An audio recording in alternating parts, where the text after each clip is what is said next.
देखिए, कल जो हम लोगों ने चर्चा की थी उसमें मैंने आपको सिलेबस में बताया था कि इसका सिलेबस ओपन नहीं है, एक सामान्य सा भूगोल शब्द दिया हुआ है। ठीक है, तो भूगोल में क्या पढ़ा जाए, कैसे पढ़ा जाए, तो मैंने कहा था कि जब सिलेबस और ओपन होगा तब देखा जाएगा। लेकिन कुछ भी हो जाए, आपको भारत का भूगोल तो पढ़ना ही है। ठीक है ना। तो भारत के भूगोल को पढ़ने के लिए मैंने कहा था कुछ बेसिक चीजें थोड़ा सा समझ लेते हैं।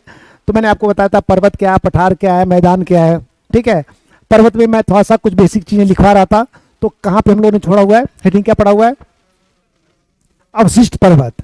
देखिए आप, पर्वत के बनने की जितनी तरह की प्रक्रियाएं होती हैं उनको तो हम क्या बोलते हैं, मौलिक पर्वत या ओरिजिनल पर्वत। जितनी तरह से पर्वत बन सकता है, चाहे वो वलन के रूप में बन जाए, चाहे वो ब्लॉक माउंटेन बन जाए, चाहे ज्वालामुखी पर्वत बन जाए। एक बार जब पर्वत बन जाता है, ठीक है ना, उसके बाद जैसे एक बार पर्वत हम बना लेते हैं, उसका तब समझते हैं।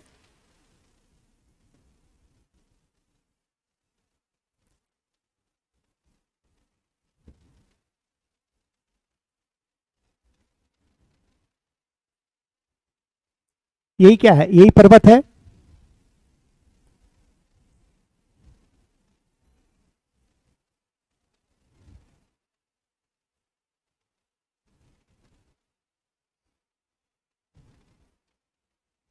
कोई भी, ध्यान रखना आप, कोई भी पर्वत हो, कैसे भी पर्वत बन जाए, तीन प्रकार से, तो मैंने कल आपको बताया पर्वत बनते कैसे हैं।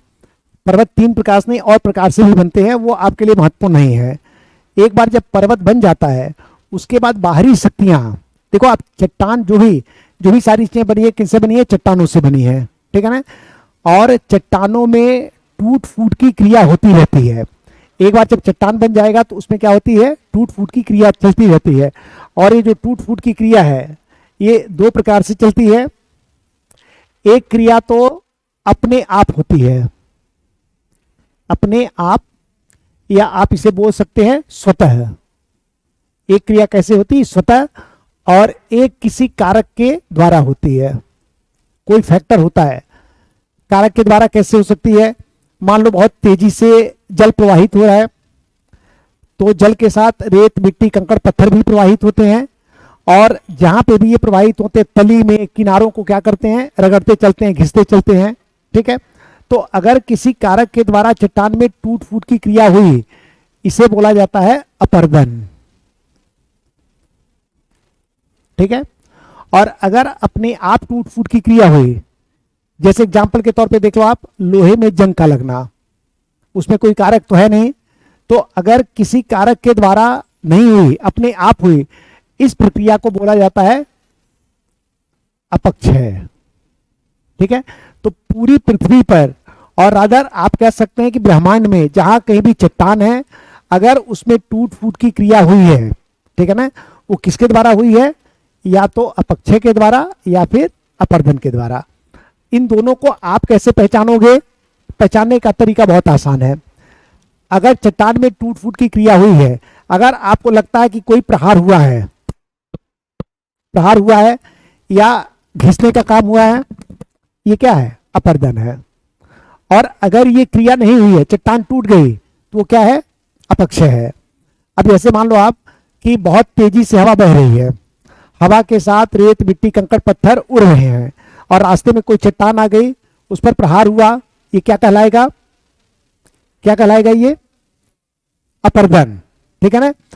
मान लो आप कोई मरुस्थलीय क्षेत्र में दिन में तापमान बहुत होता है, रात में तापमान बहुत कम होता है। दिन में तापमान के कारण चट्टान फैल गई, रात में सिकुड़ गई, दिन में फैली, रात में सिकुड़ी, फैलते सिकुड़ते चट्टान टूट गई। ये क्रिया क्या कहलाएगी, अपक्षय। क्या इसमें प्रहार हुआ, नहीं। क्या इसमें घिसने की क्रिया हुई, नहीं। ये हो गया अपक्षय। तो इस तरह से चट्टाने अपक्षय और अपरदन की प्रक्रिया के द्वारा क्या होती हैं, टूटी फूटती रहती हैं। ठीक है। तो जो भी पर्वत होते हैं, ये पर्वत भी इसी प्रक्रियाओं के द्वारा क्या होते हैं, टूटते फूटते रहते हैं, घिसते रहते हैं, और धीरे धीरे क्या होते हैं, नीचे होते रहते हैं। तो देखो आप, ये पर्वत है अपक्षय अपर्दन के द्वारा।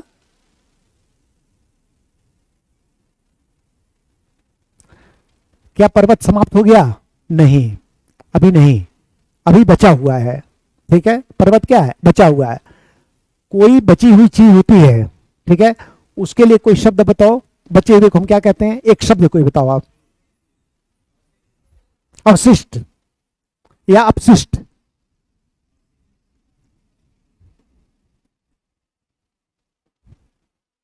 अपशिष्ट है,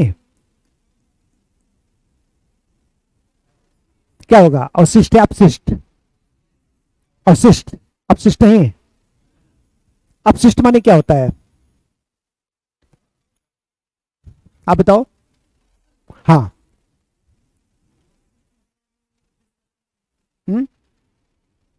जोर से बोलो आप। डिस्गस्टिंग थिंग्स, आप बताओ। दोनों का अर्थ है बचा हुआ। अपशिष्ट भी क्या होता है, बचा हुआ। अवशिष्ट भी क्या होता है, बचा हुआ। आप बताओ दोनों में अंतर क्या है, दोनों बचे हुए में अंतर क्या है। नहीं, दोनों पदार्थ हैं, पदार्थ ही बचते हैं। अपशिष्ट जब आप बोलते हो ना, ये वो बचे हुए पदार्थ हैं जिनका कोई उपयोग नहीं है। ऐसे बचे हुए पदार्थ जिनका कोई उपयोग नहीं होता, हम उनको क्या बोलते हैं, अपशिष्ट। ठीक है। और अवशिष्ट मतलब बचा हुआ। जैसे देखो, आप घर में आप कद्दू खरीद के लाए, कद्दू पूरा एक दिन में नहीं बन जाता है, तो मम्मी ने आधा कद्दू काट करके फ्रिज में रख दिया। ये जो आधा कद्दू है, ये बताओ क्या अवशिष्ट है कि अपशिष्ट है, अभी यूज होगा। और जो कद्दू उन्होंने लिया आधा, उसको छील करके पील करके छिलके को क्या कर दिया, फेंक दिया। ये छिलका क्या है, अपशिष्ट है। प्रकृति में कोई भी चीज बेकार नहीं होती है। प्रकृति में, ये तो हमने जब सभ्यता का विकास किया तो इन चीजों को बेकार कहा, इन चीजों को नहीं बेकार कहा, लेकिन प्रकृति में कोई भी चीज बेकार नहीं होती है। तो प्रकृति की चीजों को, बचे हुए चीजों को क्या बोलेंगे, अवशिष्ट। अब इस पर्वत को हम क्या बोलेंगे, अवशिष्ट। ये पर्वत क्या है, अभी बचा हुआ है, तो ये पर्वत क्या कहलाएगा, अवशिष्ट। तो देखो, आप जो बात बोल रहा हूं समझ में आ रहा है कि नहीं।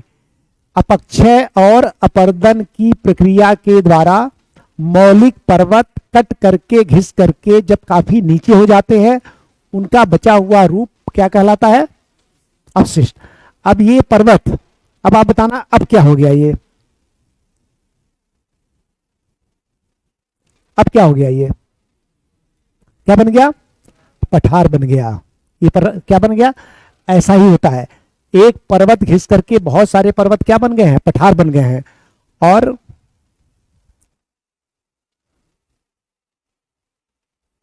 अब क्या बन गया, ये मैदान बन गया। ठीक है ना। तो इसी तरह से पर्वत बनते हैं और अवशिष्ट पर्वत बनते हैं, और अंततः पर्वत समाप्त हो जाते हैं और मैदान में परिवर्तित हो जाते हैं। हिमालय अभी बन रहा है, अंतिम में हिमालय भी क्या बनेगा, मैदान बनेगा। समझ पा रहे हो आपने। तो एक ही गाली आप, अवशिष्ट पर्वत,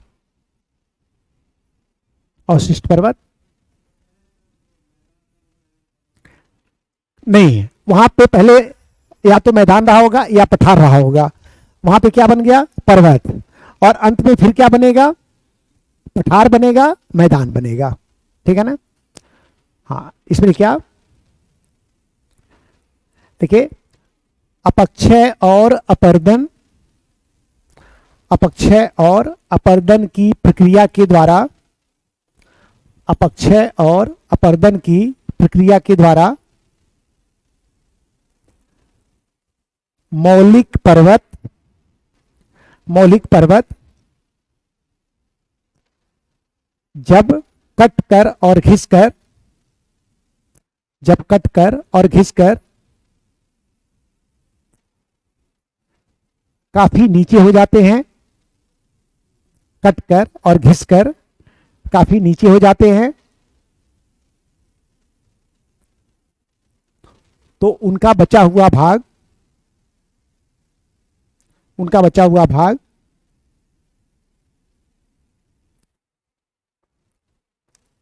अवशिष्ट पर्वत कहलाता है।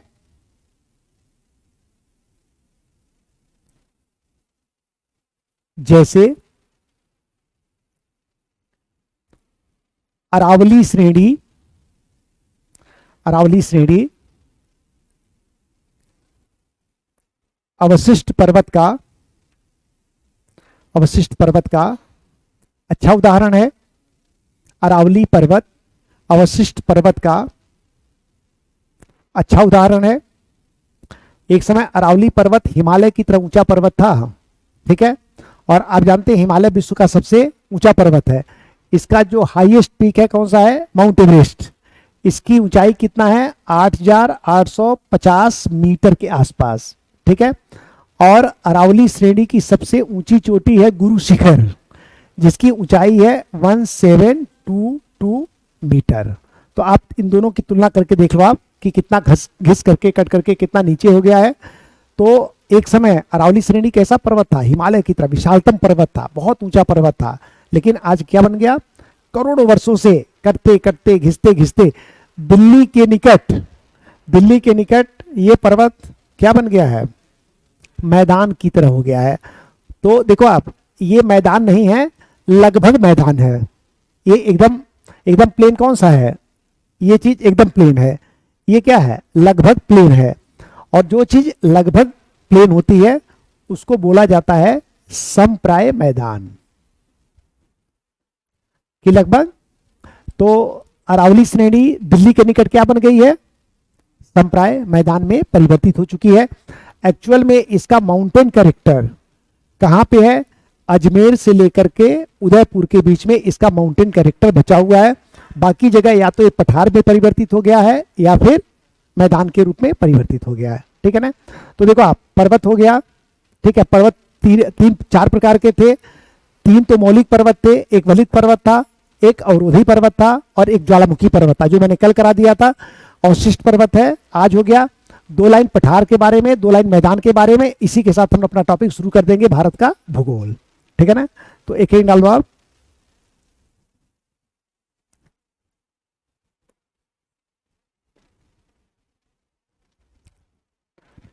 पठार,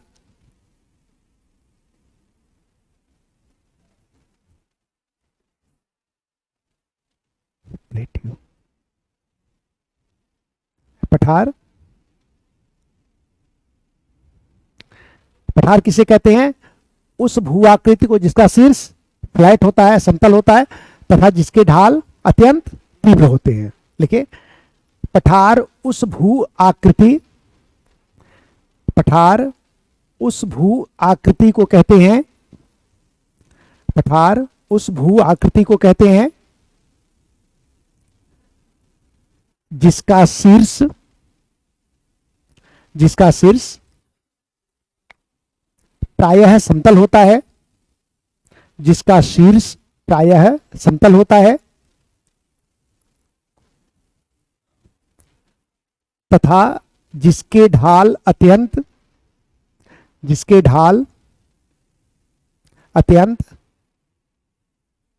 तीव्र होते हैं, जिसके ढाल अत्यंत तीव्र होते हैं। मैंने आपको कल बताया था कि इसमें पर्वत और मैदान दोनों की विशेषता होती है। मैदान की विशेषता क्या है? कि शीर्ष समतल है। पर्वत की विशेषता क्या है? कि इसका ढाल तीव्र है।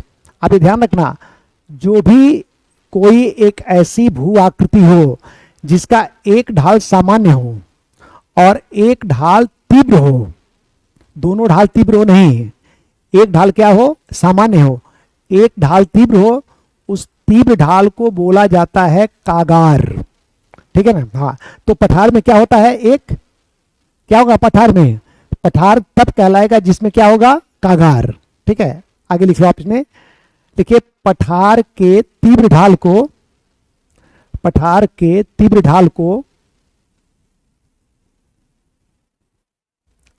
कागार, इंग्लिश में जरूर लिखना आप इसका, एस्कार्पमेंट। पठार के तीव्र ढाल को कागार, पठार के तीव्र ढाल को कागार कहते हैं, एस्कार्पमेंट कहते हैं। देखो आप, एक बात आप समझ पा रहे हैं ना कि भारत को जब भौतिक प्रदेश में बांटेंगे तो भारत 5 भौतिक प्रदेशों में बटेगा। एक तो पर्वतीय क्षेत्र हो गया, ठीक है। तो इसमें मुख्य पर्वत कौन सा? हिमालय पर्वत उत्तर में है। हिमालय पर्वत के दक्षिण में क्या है? एक समतल मैदान है, जिसे कहा जाता है उत्तर भारत का विशाल मैदान। और उसके दक्षिण में क्या है? पठार है, ठीक है, जिसे हम क्या बोलते हैं? प्रायद्वीपीय पठार। और पठार के किनारों पर दोनों तरफ पूर्व और पश्चिम में लंबे लंबे संकरे मैदान हैं जिनको क्या बोलते हैं, तटीय मैदान। और एक विभाजन है आइलैंड, द्वीप समूह। ठीक है ना। 5 कौन कौन सा हो गया, एक हो गया उत्तरी पर्वतीय प्रदेश, दूसरा हो गया उत्तर भारत का विशाल मैदान, तीसरा हो गया प्रायद्वीपीय पठार, चौथा हो गया तटीय मैदान, और पांचवा हो गया आइलैंड। ठीक है ना। कई सारी भू आकृति है जिनको आपने पर्वत के रूप में पढ़ा हुआ है, लेकिन वास्तव में क्या है, पर्वत नहीं है, वो एक्चुअल में क्या है, कागार है। ठीक है। एग्जाम में कई बार ये सवाल पूछा हुआ है। अब जैसे देखो आप, एक मैं श्रेणी का नाम ले रहा हूं जिसको शायद आपने पर्वत के रूप में पढ़ा होगा, विंध्याचल श्रेणी। विंध्याचल श्रेणी पर्वत नहीं है प्लीज, विंध्याचल श्रेणी क्या है, कागार है। किसका कागार है, इसी के दक्षिण में नर्मदा नदी है। नर्मदा नदी की तरफ से दीवार क्या है, एकदम खड़ा है, और उधर का ढाल क्या है, बहुत तीव्र नहीं है, सामान्य है। तो विंध्याचल श्रेणी क्या है, कागार का एग्जाम्पल है। ठीक है ना। एक आपने नाम सुना होगा पश्चिमी घाट। पश्चिमी घाट भी क्या है, एक कागार का एग्जाम्पल है, पर्वत नहीं है। ठीक है। एक सवाल मेरा ये है, आप बताओ कि अगर इस भू आकृति में कागार ना हो तो ये क्या कहलाएगा, अगर इस पे कागार ना हो तो क्या कहलाएगा ये, आप बताओ।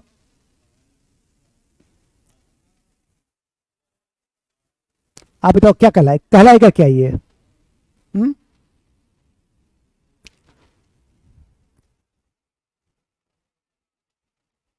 कागार नहीं है तो क्या है, मैदान। मैदान की विशेषता क्या है, जिसका शीर्ष समतल होता है और ढाल अत्यंत कम होता है। यही अत्यंत कम ढाल खत्म कर देंगे तो क्या बन जाएगा, मैदान। समझ पा रहे हो ना। एक ही डलवा मैदान। आइडियल पठार वो है जिसमें चारों ढाल तीव्र हो, आइडियल पठार है। सबसे शानदार पठार क्या है कि मान लीजिए एक कोई भाग है और चारों तरफ का ढाल क्या है, तीव्र है, शीर्ष समतल है, चारों तरफ ढाल तीव्र है, आइडियल प्लेटिव है। लेकिन कई बार होता है एक पठार के किनारे एक पर्वत लगा होता है, तो पर्वत की तरफ का ढाल तो दिखेगा नहीं। अगर कोई भू आकृति ऐसी हो जिसका शीर्ष समतल हो और कोई एक ढाल भी तीव्र है तो क्या होगा, पठार। तो कम से कम एक ढाल क्या होना चाहिए, तीव्र होना चाहिए। हमारे प्रायद्वीपीय पठार का 2 ढाल तीव्र है, एक विंध्याचल और एक क्या है, पश्चिमी घाट। ठीक है ना। तो और अगर इसमें कोई एक ढाल भी तीव्र होता तब भी क्या कहलाता, पठार। और चारों ढाल तीव्र होता तब क्या होता, आइडियल प्लेटिव। एक जवाब मैदान।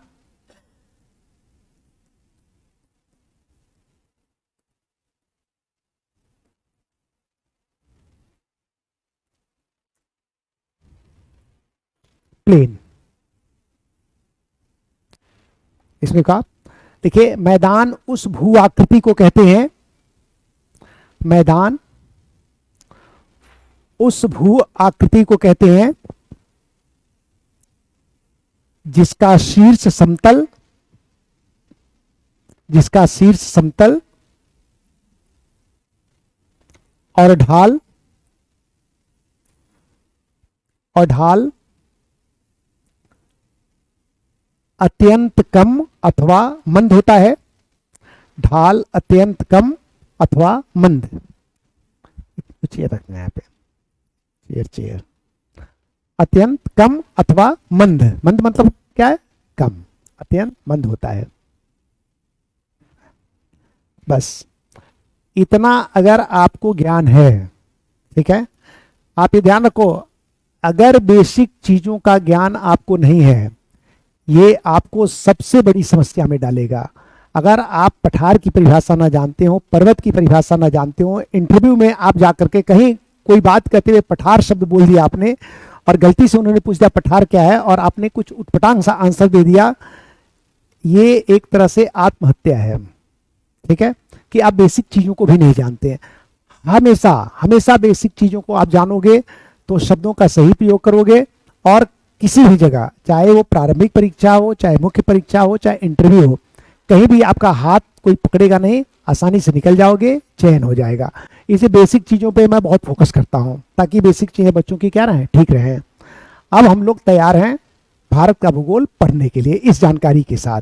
ठीक है, और कल मैंने आपको सिलेबस समझाया था कि भारत के भूगोल में एक भौतिक विभाजन है, उसके बाद मानसून है, मिट्टी है, ठीक है, नदियां हैं, आदि आदि। पहला टॉपिक हम लोग कौन सा पढ़ेंगे? भौतिक विभाजन। और भौतिक विभाजन का अर्थ है जो चीज दिखती है, और क्या दिखती है? क्या पर्वत है, क्या पठार है, क्या मैदान है, ठीक है ना। तो कहाँ पे पर्वत है, कहाँ पे पठार है, कहाँ पे मैदान है, यही चीजें भारत में हमें क्या है? देखनी है। तो आज हम लोग अपना सिलेबस का पहला टॉपिक, भारत के भूगोल का पहला टॉपिक क्या है? भारत का भौतिक। मध्य प्रदेश में भौतिक के लिए एक अलग शब्द यूज होता है, भू आकृतिक। भू का मतलब क्या हो गया? पृथ्वी। आकृति का मतलब हो गया आकृति, या पठार की आकृति, मैदान की आकृति, और या पर्वत की आकृति। तो हम क्या कहेंगे? भारत का भौतिक अथवा भू आकृतिक विभाजन।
देखिए आप, भौतिक विभाजन कहाँ पे किया जाता है? जहाँ पे इस तरह की संरचनाएं आती हैं, पर्वत हो, पठार हो, मैदान हो, या कोई दो पर्वत मैदान हो, तो वहाँ पे हम क्या करते हैं? भौतिक विभाजन करते हैं। अगर केवल किसी देश में मैदान है तो क्या उसका भौतिक विभाजन करेंगे? नहीं, कुछ और करेंगे।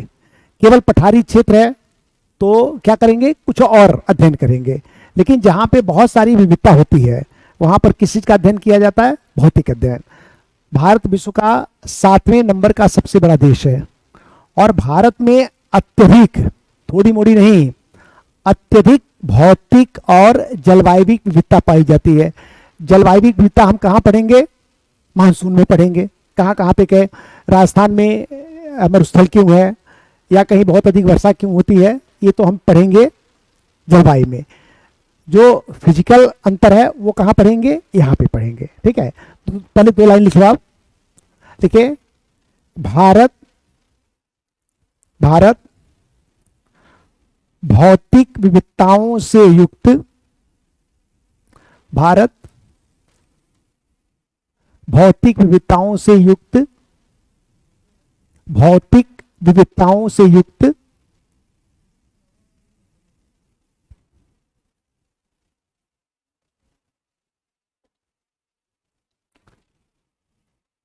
भौतिक, देखो इसका साउंड सही नहीं आता थोड़ा सा, तो इसलिए बात को समझने का प्रयास करना। हाँ, अगर कोई बात समझ में ना आए तुरंत बोलना, मैं लिख दूंगा। आप, भारत भौतिक विविधताओं से युक्त, भौतिक विविधताओं से युक्त विश्व का विश्व का 7वां सबसे बड़ा देश है।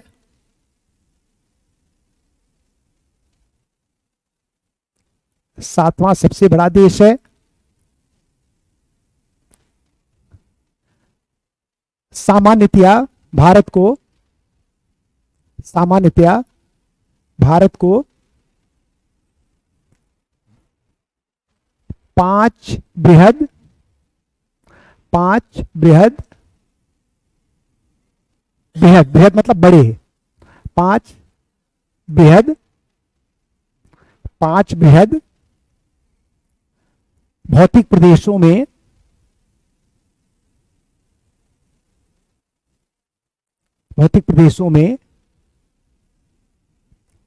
विभाजित किया गया है। 5 बृहद भौतिक प्रदेशों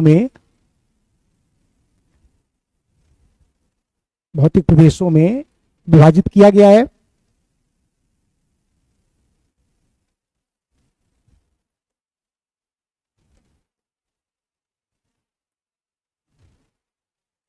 इसमें 1 नंबर डालो आप। उत्तरी पर्वतीय 5 भौतिक प्रदेशों में है। एक एक एक 2 3 करके लिखो आप। उत्तरी पर्वतीय प्रदेश,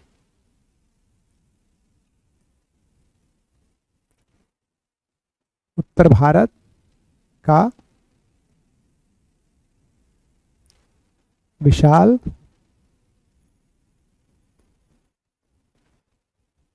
मैदान,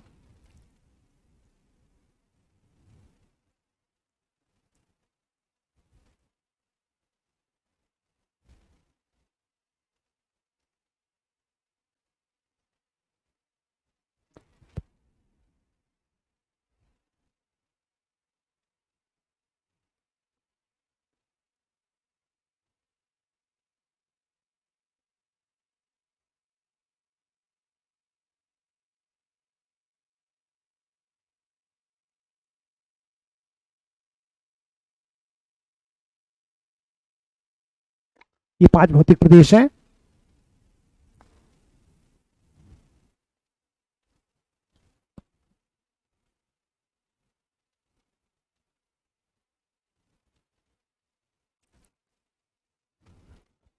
देखो बच्चों, ये बात ध्यान रखना, किसी चीज को पढ़ना ही पर्याप्त नहीं है। अगर वो आपको याद नहीं रह जाता है, इस पढ़ने का कोई मतलब नहीं है। ठीक है ना। और अच्छी पढ़ाई का अर्थ है अच्छी तरह से आपको याद होता रहे। और अगर भूगोल को क्लास में अगर बैठे हो आप मन से, तो 99% तो मैं क्लास में ही आपको कंठस्थ करा दूंगा। लेकिन इसके भी कुछ टूल और टैक्टिक्स हैं। ठीक है ना। आपको कितना भी बोल के पढ़ाएंगे, अगर कहें कि यहाँ पे भारत में यहाँ यहाँ पठार है, आपको कभी समझ में नहीं आएगा। यहाँ यहाँ पे तटीय मैदान है, कभी नहीं आएगा। लेकिन अगर भारत का एक मैप बना करके उसमें शो कर दिया जाए, आप आंख बंद करोगे, मैप याद आएगा, आप खुद बता दोगे कहाँ कहाँ पे क्या है, कौन सा भौतिक। तो पहले हम क्या करते हैं, एक भारत का मैप बना करके और उसमें इन 5 भौतिक प्रदेशों को लोकेट कर देते हैं कि कहाँ कहाँ पे कौन सा भौतिक प्रदेश है। ये पिक्चर आपके दिमाग में रहेगी। लोकेशन के संबंध में किसी भी प्रकार का आंसर क्या आसानी से कर लोगे आप। तो एक मैप बनाओ आप तेज गति से।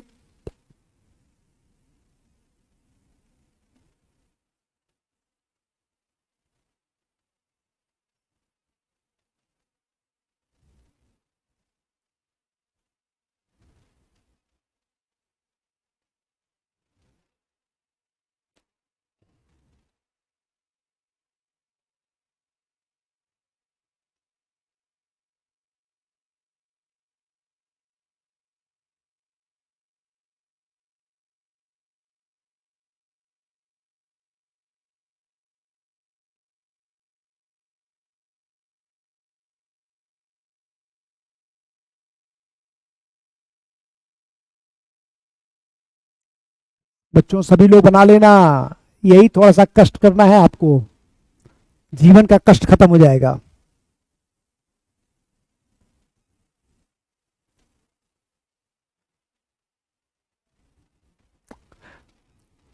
भूगोल विषय का एक भी क्वेश्चन आपको बाहर नहीं जाने दूंगा, ये मेरा भरोसा रखो आप। ठीक है। लेकिन जो काम करवा रहा हूं कष्ट से करो, थोड़ा सा परेशान हो करो, लेकिन कर लो आप प्लीज।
देखो आप, लोकेशन 5 हम लिखते हैं और मैप में 4 डिवीजन कर देते हैं, आइलैंड को शो करने की आवश्यकता नहीं होती है, ठीक है ना।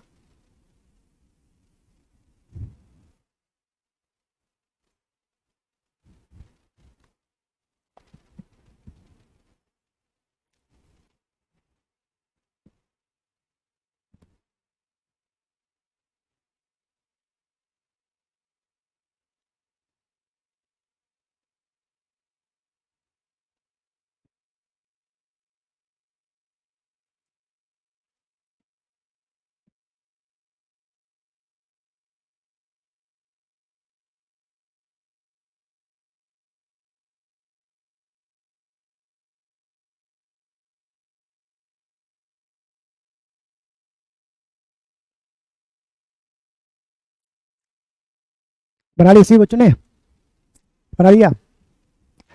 देखो आप, अब जैसे हम लोगों ने क्या है, उत्तरी पर्वतीय प्रदेश, आप देखोगे जम्मू कश्मीर, लद्दाख, हिमाचल प्रदेश, उत्तराखंड, उसके बाद क्या है, नेपाल। नेपाल को छोड़ दिया, हालांकि नेपाल में भी हिमालय पर्वत है, लेकिन हमने क्या है अपने भाग में। इसके बाद कौन सा राज्य है, सिक्किम। इसके बाद देखोगे अरुणाचल प्रदेश, नागालैंड, मणिपुर, मिजोरम, त्रिपुरा, मेघालय और असम राज्य। असम राज्य में यद्यपि उत्तर भारत का विशाल मैदान है, लेकिन असम राज्य के कुछ भागों में भी, उत्तरी भागों में क्या है, हिमालय पर्वत है। तो आप यहाँ पे देखोगे 7 राज्य, असम, अरुणाचल प्रदेश, नागालैंड, मणिपुर, मिजोरम, त्रिपुरा, मेघालय, यहाँ पे क्या है, हिमालय पर्वत है। और उसके बाद इसी के दक्षिण में एक विशाल मैदान है और उसके दक्षिण में प्रायद्वीपीय पठार है। प्रायद्वीपीय पठार के किनारों पर गुजरात से लेकर के कन्याकुमारी तक और उड़ीसा से लेकर के कन्याकुमारी तक क्या है, समतल मैदान पाया जाता है, जिसको क्या बोलते हैं, तटीय मैदान। और इसके अलावा भारत में तट के पास और तट से दूर कई सारे आइलैंड पाए जाते हैं। जैसे एक सबसे चर्चित आइलैंड जो तट के पास है वो कौन सा है, श्रीहरिकोटा। नाम सुना है सब लोगों ने। इसी श्रीहरिकोटा द्वीप पर भारत का उपग्रह प्रक्षेपण केंद्र, प्रोफेसर सतीश धवन उपग्रह प्रक्षेपण केंद्र अवस्थित है, जो कहाँ पे, आंध्र प्रदेश में है, एकदम पास में ही है तट के। और तट से दूर भी द्वीप समूह है।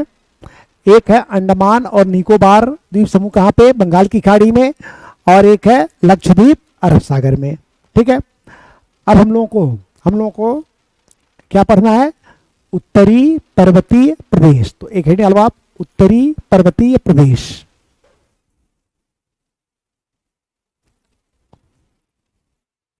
उत्तरी पर्वतीय प्रदेश।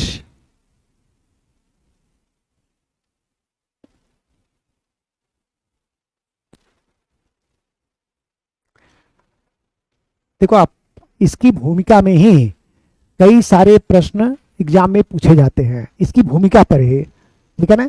अभी हम लोगों ने, जब मैं पर्वत समझा रहा था तो उसमें एक वलित पर्वत आया था। हिमालय किस तरह का पर्वत है, कौन सा पर्वत,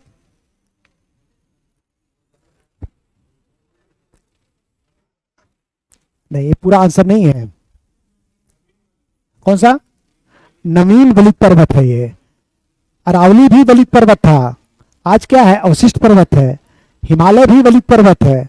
तो केवल हिमालय को वलित पर्वत करना पर्याप्त नहीं है, इसे क्या बोलना होगा, नवीन वलित पर्वत, क्योंकि इसके निर्माण की प्रक्रिया अभी भी क्या है, चल रही है। तो तमाम वलित पर्वतों में कौन सा पर्वत है, नवीन वलित पर्वत है, ठीक है। देखो आप, ये पर्वत है, लेकिन आज से लगभग 30 करोड़ साल पहले, ठीक है, 30 से 35 करोड़ साल पहले, अभी पृथ्वी पर कितने महाद्वीप है, 7, ठीक है ना।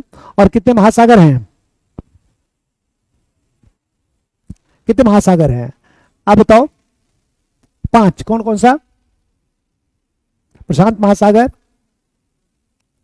अटलांटिक महासागर, हिंद महासागर, और चौथा आर्कटिक महासागर, पांचवा कर्नाटक का महासागर है, अटलांटिक। हाँ, इसको भी अंटार्कटिक महाद्वीप के चारों भी एक महासागर की संकल्पना है, जिसको अंटार्कटिक महासागर कहा जाता है। लेकिन मूलतः 4 महासागर, एक है प्रशांत महासागर, अटलांटिक महासागर, हिंद महासागर और आर्कटिक महासागर, ये पूरा महासागर दिखता भी है। देखो आप, सारे महाद्वीप, सातों महाद्वीप क्या थे, एक स्थान पर थे, ठीक है। तो जब सारे महाद्वीप एक स्थान पे थे, इन्हीं महाद्वीपों के बच क्या है, महासागर है। तो कितने महासागर थे, एक। और कितना महाद्वीप था, एक। जिस विद्वान ने ये संकल्पना दिया था, ठीक है ना, उनका नाम था वेगनर। आपने सुना होगा वेगनर का महाद्वीपीय विस्थापन सिद्धांत। इनमें सवाल क्या बनता है वो मैं आपको समझा रहा हूं, और बहुत महत्वपूर्ण सवाल है और बहुत बार पूछा हुआ है। यूपीएससी में भी पूछा है, तमाम स्टेट पीसीएस में पूछा है, एसएससी में भी पूछा हुआ है, और एसआई में भी पूछे जाने की संभावना रहती है। जैसे मान लीजिए ये चार हमारे पास हैं, अगर हम आपसे ये पूछे कि इसमें सबसे प्राचीन कौन सा है, सबसे प्राचीन कौन सा है और सबसे नया कौन सा है, प्रायद्वीपीय पठार सबसे प्राचीन है, और सबसे नया कौन सा है, उत्तरी पर्वतीय प्रदेश सबसे नया है, और प्रायद्वीपीय पठार सबसे पुराना है। सबकी यही राय है, ठीक है। अब इसके बाद अभी एक छोटी सी चीज समझा रहा हूं, इसके बाद इस बात का आंसर करना। आप अभी आपका आंसर क्या है कि सबसे पुराना है प्रायद्वीपीय पठार और सबसे नया है उत्तरी पर्वतीय प्रदेश। लिख दूं नहीं तो पलट जाओगे बात से अपने।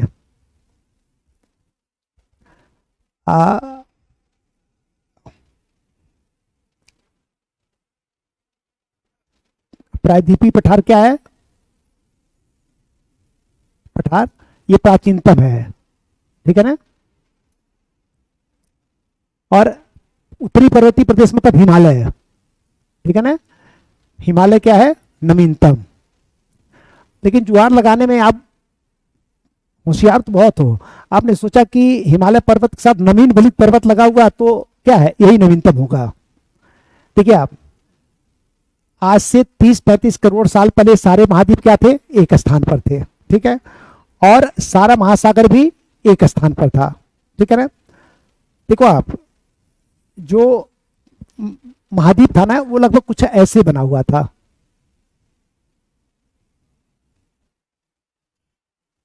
आपको ये बनाना नहीं है, केवल समझ लेना है।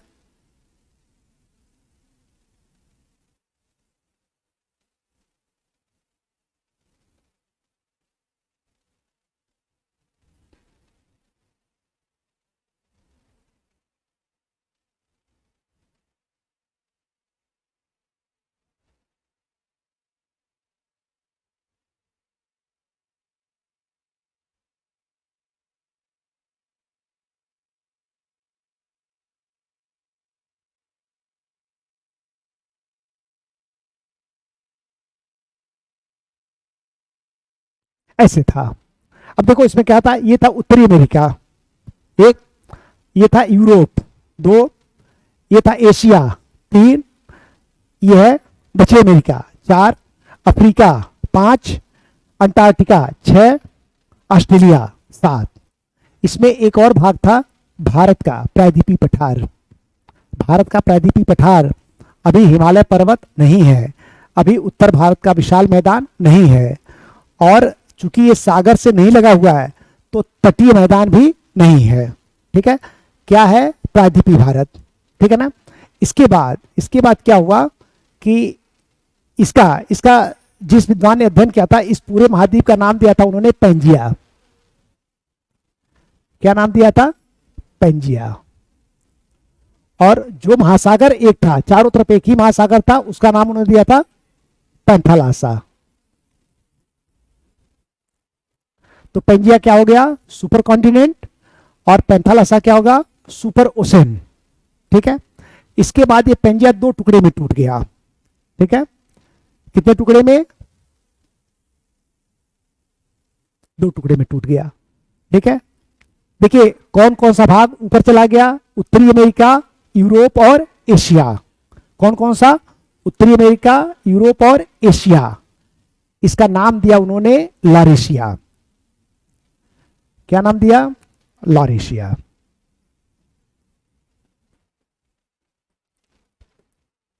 इसमें कौन कौन बचा हुआ है, दक्षिण अमेरिका, अफ्रीका, प्रायद्वीपीय भारत, ऑस्ट्रेलिया, अंटार्कटिका। इसको उन्होंने नाम दिया गोंडवाना लैंड। क्या नाम हो गया? गोंडवाना लैंड।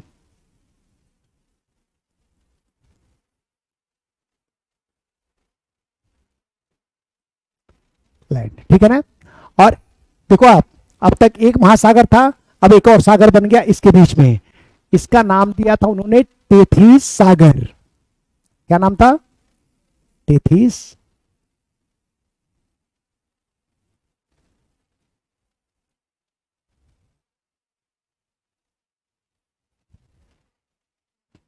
इसके बाद क्या हुआ कि इसके भी सारे महाद्वीप टूट करके अलग हो गए, ठीक है ना।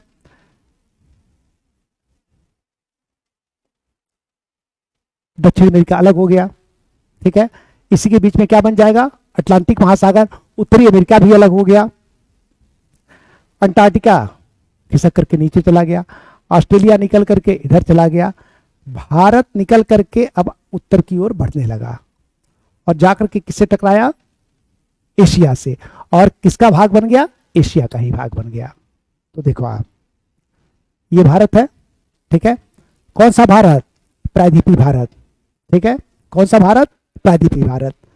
इसके बाद ये टूट करके उत्तर की ओर बढ़ना शुरू किया। अब ये बताओ इसके बीच में क्या है? इसके बीच में क्या है? टेथीस सागर, ठीक है ना। इसके बीच में है टेथीस सागर। ऐसा इसको बना लेते हैं, टेथीस सागर को अलग से बना लेते हैं। एक तरफ क्या है? एशिया, एक तरफ है एशिया, बीच में है टेथीस सागर। बीच में कौन है? टेथीस सागर। और एक तरफ क्या है? प्रायद्वीपीय भारत। ये समझ में आ रहा है? इधर से देखोगे ना तो सागर दिखेगा गहरा सा, एक तरफ लैंड मास इधर दिखेगा, एक लैंड मास इधर दिखेगा, ठीक है। तो एक हो गया यूरेशिया, एशिया। और चूंकि यूरोप पे लगा हुआ तो यूरेशिया भी कह सकते हो, लेकिन हमारा मतलब किससे? सिर्फ एशिया से। एक तरफ है एशिया और एक तरफ है प्रायद्वीपीय भारत और बीच में क्या है? टेथीस सागर। धीरे धीरे खिसकता रहा और नदियां निकल करके आकर के इसी टेथीस सागर में गिरने लगी, ठीक है। और नदियां अपने साथ बहुत सारे रेत, मिट्टी, कंकड़, पत्थर, जिनको कहा जाता है अवसाद, अवसादों को ला करके भरने लगे, ठीक है ना। इसमें आकर के भरने लगे, ठीक है। और ये क्या है? आगे की तरफ बढ़ता रहा। यही अवसाद आगे चल करके वलित हो गए, ठीक है। कंप्रेशनल फोर्स से क्या बनता है? वलित पर्वत। कल ही मैंने समझाया था कि आमने सामने जब बल काम करता है तो क्या बनता है? वलित पर्वत। तो इसी टेथीस सागर में से क्या निकला?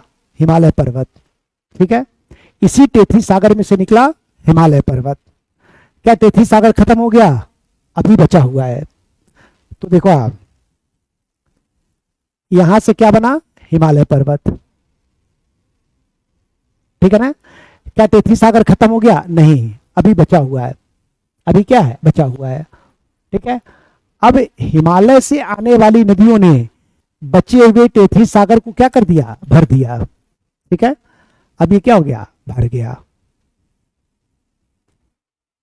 और क्या बन गया? उत्तर भारत का विशाल मैदान।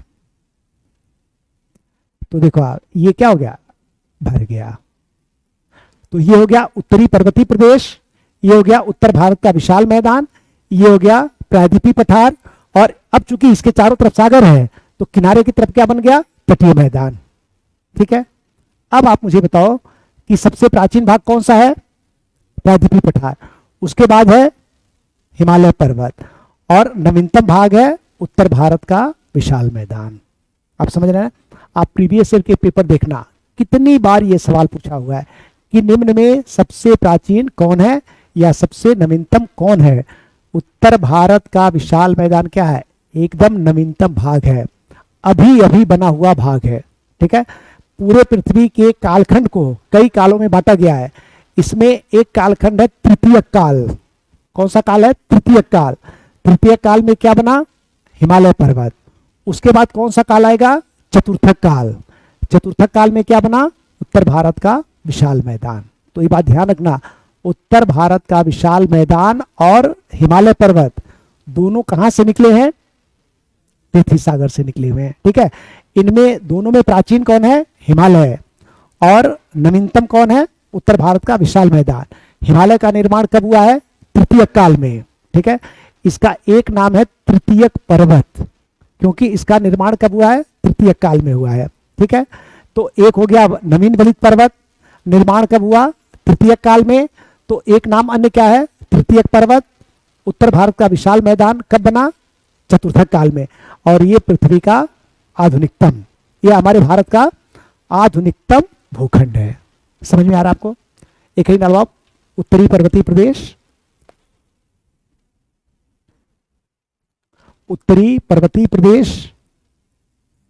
लिखिए, हिमालय पर्वत को, हिमालय पर्वत को, हिमालय पर्वत को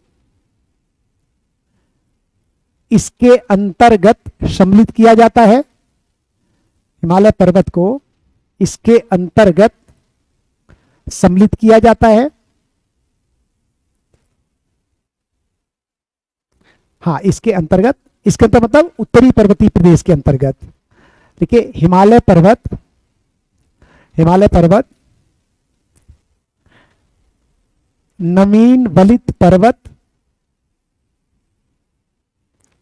नवीन वलित पर्वत, नवीन वलित पर्वत का उदाहरण है।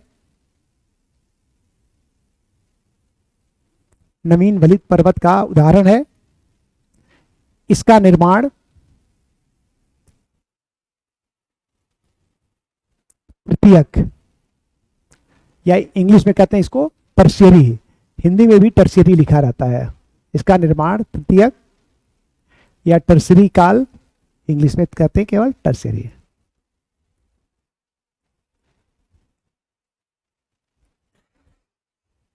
इसका निर्माण तृतीयक या टर्शियरी काल में हुआ। इसका निर्माण तृतीयक अथवा टर्शियरी काल में हुआ। इसलिए इसे तृतीयक अथवा टर्शियरी पर्वत, इसलिए इसे तृतीयक अथवा टर्शियरी पर्वत भी कहते हैं। टर्शियरी पर्वत भी कहते हैं।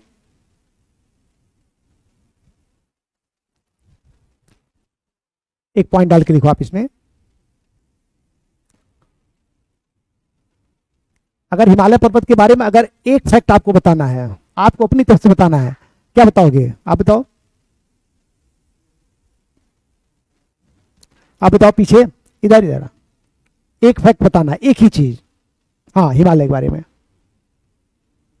सबसे नहीं, आप बताओ, जोर से बता, जोर से, मुझे सही है। पीछे बताओ आप, पीछे पीछे इधर बच्चे। हाँ, नहीं, आपके आगे। ये तो लिखवा दिया, नवीन वलित पर्वत लिखवा दिया। वो चीज बताओ जो अभी तक नहीं बोला मैंने। ध्यान रखना, विश्व की सबसे ऊंची पर्वत श्रेणी है ये।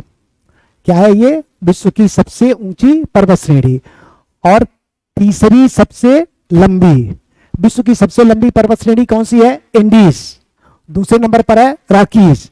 इंडीज कहां पे है? दक्षिण अमेरिका। रॉकीज कहां पे है? उत्तरी अमेरिका। और हिमालय कहां पे? एशिया महाद्वीप। ठीक है, तो ये विश्व की सबसे ऊंची और तीसरी सबसे लंबी पर्वत श्रेणी है। अगला पॉइंट क्या? हिमालय पर्वत, हिमालय पर्वत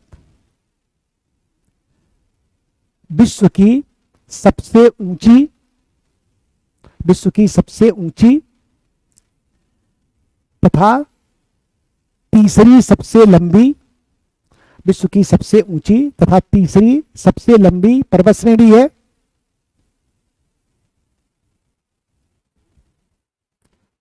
सबसे लंबी पर्वत श्रेणी है। एक और पॉइंट डालो आप इसमें।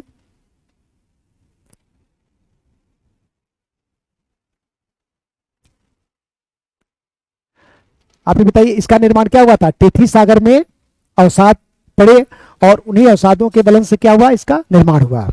एक पॉइंट लिखो आप। देखिए, इसका निर्माण, इसका निर्माण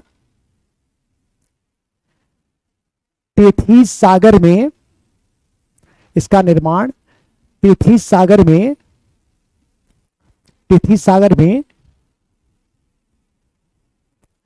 निक्षेपित निक्षेपित अवसादों अवसादों अवसादों के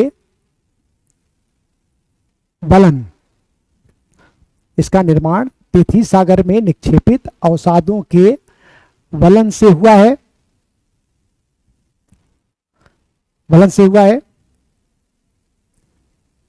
हिमालय पर्वत को हिमालय पर्वत को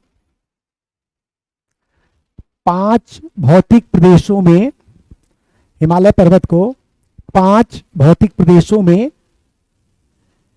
विभाजित किया जाता है या किया गया है। हिमालय पर्वत को 5 भौतिक प्रदेशों में विभाजित किया गया है। भारत कितने भागों में है? 5। और हिमालय कितना है? 5। तो इसमें लिखिए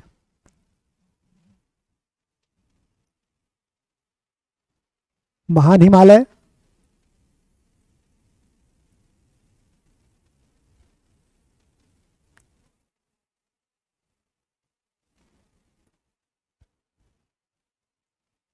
लघु हिमालय,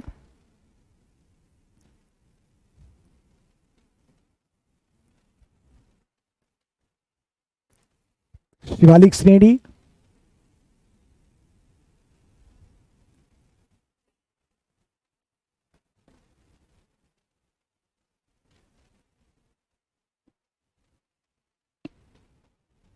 ट्रांस हिमालय,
एक है महान हिमालय, एक है लघु हिमालय, एक है शिवालिक, एक है ट्रांस हिमालय।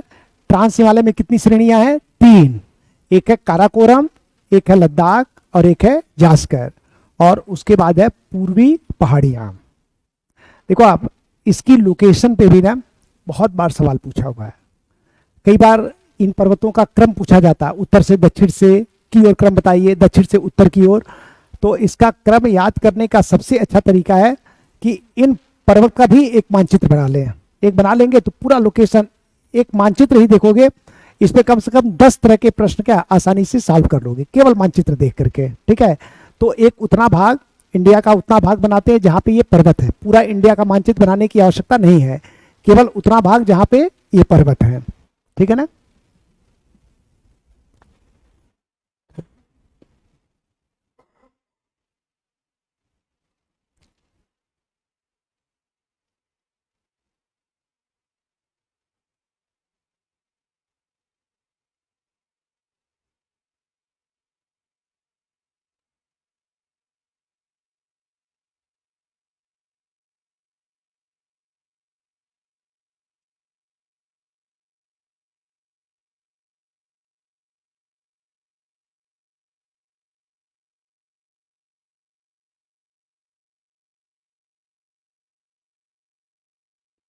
इतने से हमारा काम क्या है, चल जाएगा।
क्लियर हो रहा है सबको, या और बड़ा कर दिया जाए?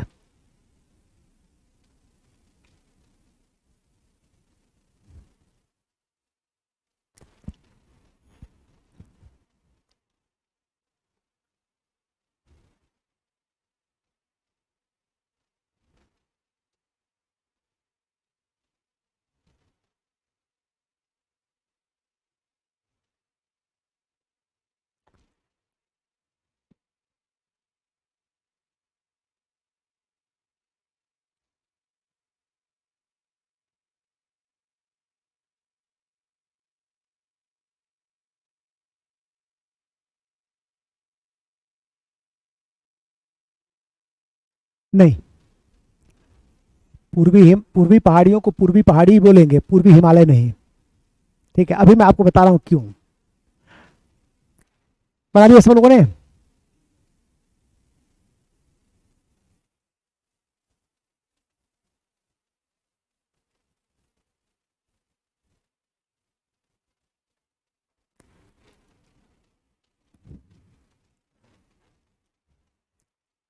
देखो, आप लोगों को एक बात समझ में आ रही होगी कि तीन पर्वत श्रेणियां काफी लंबी है, महान हिमालय, लघु हिमालय और शिवालिक, काफी लंबी है। तीन श्रेणियां काफी छोटी हैं, काराकोरम, लद्दाख और जास्कर श्रेणी काफी छोटी है। ठीक है ना? अब आप ये बताओ, पहले भारत को कितने भौतिक प्रदेशों में बांटा गया है? 5। पहला कौन सा है? उत्तरी पर्वतीय प्रदेश, पहला कौन सा है? दूसरा हो गया उत्तर भारत का विशाल मैदान, तीसरा हो गया प्रायद्वीपीय पठार, चौथा हो गया तटीय मैदान, और पांचवा हो गया द्वीप। ठीक है? हिमालय पर्वत कितने भागों में बांटा गया है? 5। पहला हो गया महान हिमालय, पहला है महान हिमालय, दूसरा लघु हिमालय, तीसरा शिवालिक, चौथा ट्रांस हिमालय। और ट्रांस हिमालय कितना है? 3। पहला हो गया काराकोरम, दूसरा हो गया लद्दाख, तीसरा हो गया जास्कर, और उसके बाद क्या है? पूर्वी पहाड़ियां। ठीक है ना? अगर आपको हिमालय को उत्तर से दक्षिण की ओर क्रम लगाना है तो सबसे उत्तर में कौन सा है? काराकोरम, सबसे उत्तर में है काराकोरम, उसके बाद है लद्दाख, इसके बाद है जास्कर, इसके बाद है महान हिमालय, इसके बाद है लघु हिमालय, और इसके बाद है शिवालिक। अगर दक्षिण से क्रम लगाना तो पहला हो जाएगा शिवालिक, उसके बाद लघु हिमालय, इसके बाद महान हिमालय, इसके बाद जास्कर, इसके बाद लद्दाख, और इसके बाद पहला कौन सा है उत्तर में? पहला हो गया, उसके बाद, इसके बाद, इसके बाद, इसके बाद, इसके बाद दक्षिण में कौन सा है? इसके बाद, इसके बाद, इसके बाद, इसके बाद, इसके बाद। आप प्रीवियस ईयर के पेपर उठा के देखना, कितनी बार ये क्रम पूछा हुआ है कि इनमें से कोई 4 पर्वत दे देगा और उसका कहा जाता है उत्तर से दक्षिण की ओर या दक्षिण से उत्तर की ओर क्रम लगाइए। तो एक बार और बोल दो आप, सबसे उत्तर में है काराकोरम, उसके बाद है लद्दाख, इसके बाद है जास्कर, इसके बाद है महान हिमालय, इसके बाद है लघु हिमालय, इसके बाद है शिवालिक, और लास्ट में है शिवालिक, उसके बाद है लघु हिमालय, इसके बाद है महान हिमालय, इसके बाद है जास्कर, इसके बाद है लद्दाख, और इसके बाद है काराकोरम। भूलना नहीं चाहिए किसी कीमत पर। ठीक है ना? केवल मैप देखोगे आपको क्या है, सारी चीजें क्या है स्पष्ट समझ में आ जाएंगे। पहला हम लोगों ने क्या हेडिंग डाला हुआ है? पहला इसमें क्या है? महान हिमालय। ठीक है ना? एक हेडिंग डालो आप, महान हिमालय।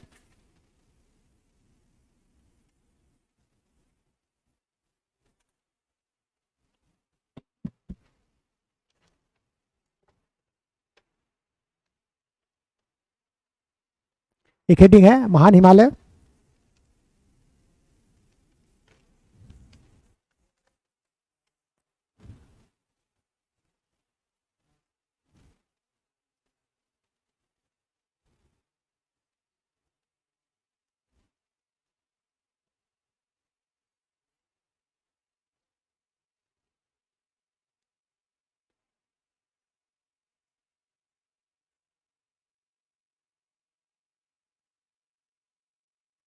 हेडिंग डाल दी आपने, महान हिमालय।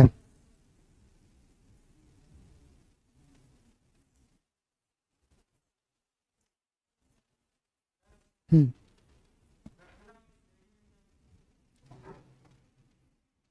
कैसे दिमाग में कैसे सवाल आ गया ये?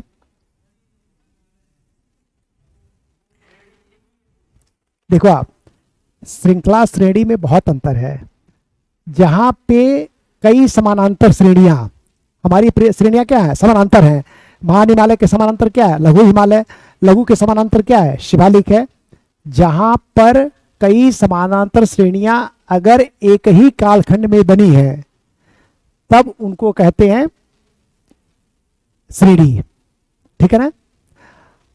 और अगर ये समानांतर श्रेणियां अलग अलग कालखंड में बनी है, तब उसको कहते हैं श्रृंखला। तो हिमालय पर्वत क्या है, श्रृंखला नहीं है, क्योंकि इसका निर्माण किस काल में हुआ है, तृतीय काल में हुआ है। कुछ द्वितीय काल में बना होता, कुछ तृतीयक में बना होता, कुछ चतुर्थक में बना होता, हम क्या कहते हैं, हिमालय श्रृंखला। ठीक है। तो ऐसी तमाम समानांतर श्रेणियां जो एक ही कालखंड में बनी होती हैं, उनको कहते हैं श्रेणी। ठीक है। जैसे हिमालय पर्वत क्या है, एक पर्वत श्रेणी का एग्जाम्पल है। अगर कई समानांतर श्रेणियां अलग अलग कालखंडों की बनी होती हैं, तो उनको बोलते हैं श्रृंखला। जैसे संयुक्त राज्य अमेरिका में एक पर्वत है आपलेशियन, उसमें कई सारी श्रेणियां, मतलब कई सारे सीरीज है समानांतर, जो अलग अलग कालखंडों में बने हैं, तो वो क्या है, श्रृंखला का उदाहरण है। हाँ, महान हिमालय का ही भाग है। महान हिमालय ने कही हिमालय का ही भाग है, क्योंकि महान हिमालय क्या है वो मैं आपको समझाने जा रहा हूं। इसमें सारा महान हिमालय नहीं है, इसमें से आपको ये समझना है कि महान हिमालय क्या है। ठीक है। हाँ, श्रेणी एक ही है। हाँ, लेकिन एक अंतर है, एक अंतर है। पर्वत ऐसे ही होता है, सबको क्लियर है ये, पर्वत क्या है, ऐसे ही है।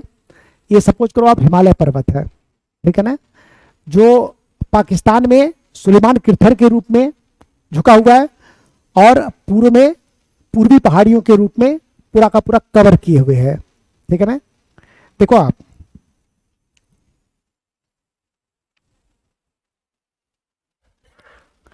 खूब सावधानी से समझना ये बात जो मैं बता रहा हूं आपको, तो आपको समझ में आएगा कि महान हिमालय क्या है। देखो आप, तो इस तरह से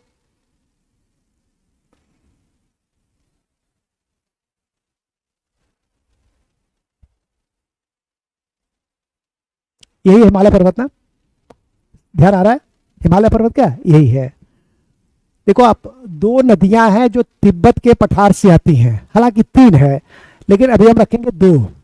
दो नदियां हैं जो तिब्बत के पठार से आती हैं, उसमें एक नदी है सिंधु नदी, इंडस रिवर, और एक नदी है ब्रह्मपुत्र नदी। ठीक है ना। तो देखो आप, इंडस रिवर ने पश्चिम में हिमालय को आर पार काट करके बह रही है।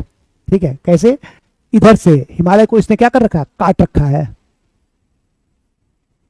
और ब्रह्मपुत्र नदी ने कहां पे काटा हुआ है, इधर।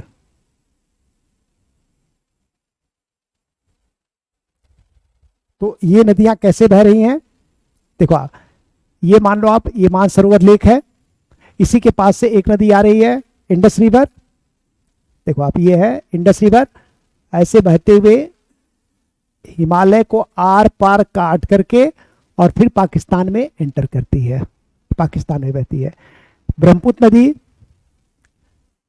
ऐसे बहते हुए पूर्व की ओर यू आकार का मोड़ बनाती है, हिमालय को काटती है, भारत में ऐसे बहती है, फिर बांग्लादेश में चली जाती है। ठीक है। तो इस हिमालय पर्वत में दो जगह नदियों ने क्या कर रखा, कट बना रखा है।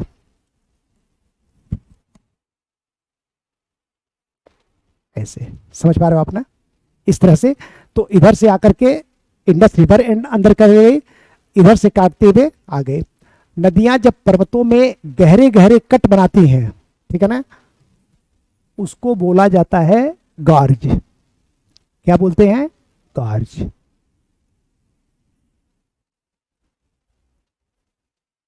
ठीक है। तो उत्तर पश्चिम में किस नदी का गॉर्ज है, सिंधु नदी का। उत्तर पूर्व में किस नदी का गॉर्ज है, ब्रह्मपुत्र नदी का। ठीक है, इन्हीं दोनों गार्ज के बीच में ये जो भाग है इसी को कहा जाता है हिमालय पर, महान हिमालय। ठीक है, महान हिमालय में सुलेमान कृथर शामिल नहीं है, महान हिमालय में पूर्वी श्रेणी, पूर्वी पहाड़ियां शामिल नहीं है। तो देखो आप जो बात मैं बोल रहा हूं समझ में आ रहा है। देखिए, महान हिमालय उत्तर पश्चिम में सिंधु नदी के गॉर्ज से लेकर उत्तर पूर्व में ब्रह्मपुत्र नदी के गॉर्ज तक लगभग 2400 किलोमीटर लंबाई में विस्तृत है। और इसकी आकृति क्या सरल रेखा के रूप में है? नहीं। कैसी है? इस तरह की आकृति है। इस आकृति को क्या कहते हैं? चाप। क्या बोलते हैं? चाप की आकृति। तो पूरी लाइन क्या बनेगी? कुछ इस तरह से, महान हिमालय उत्तर पश्चिम में सिंधु नदी के गॉर्ज से लेकर उत्तर पूर्व में ब्रह्मपुत्र नदी के गॉर्ज तक लगभग 2400 किलोमीटर लंबाई में चाप की आकृति में विस्तृत है। आप समझ पा रहे हैं? इसीलिए अगर पूर्वी पहाड़ियां महान हिमालय का भाग होती तो हम केवल एक ही बात लिखते, महान हिमालय, पूर्वी पहाड़ियां नहीं लिखते। सबको समझ में आ रही बात? अब इसमें लिखिए आप, इसमें महान हिमालय हेडिंग है। देखो आप एक चीज और ध्यान रखो आप, ये जितनी श्रेणियां हैं, 3 श्रेणियां इधर 3, इनके सबसे बीच में कौन सा है? महान हिमालय। इनके बीच में कौन है? महान हिमालय है। इसलिए महान हिमालय का एक नाम है सेंट्रल हिमालय, केंद्रीय हिमालय। ठीक है, और हिमालय इतनी ऊंची पर्वत श्रेणी है, इसके शिखर पर 12 महीने बर्फ क्या है? जमी रहती है, ग्लेशियर रहते हैं। तो इसलिए इसका एक नाम क्या है? इसका एक नाम है केंद्रीय हिमालय,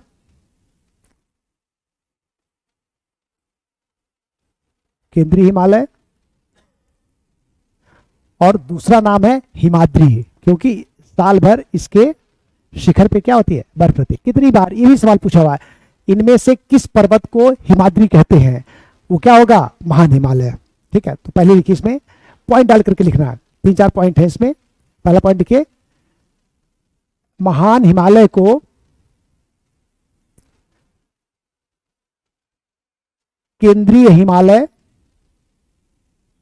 केंद्रीय हिमालय अथवा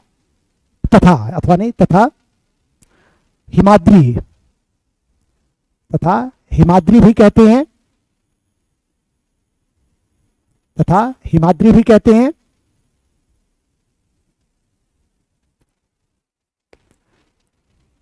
देखिए बच्चों एक बात ध्यान रखना, ये जो 6 श्रेणियां बनी हुई हैं, 5-6, इनमें सबसे पहले कौन बनी? महान हिमालय। तो सबसे ऊंचा कौन है? महान हिमालय। महान हिमालय बन गया, दबाव बढ़ता रहा, महान हिमालय के बगल में क्या है?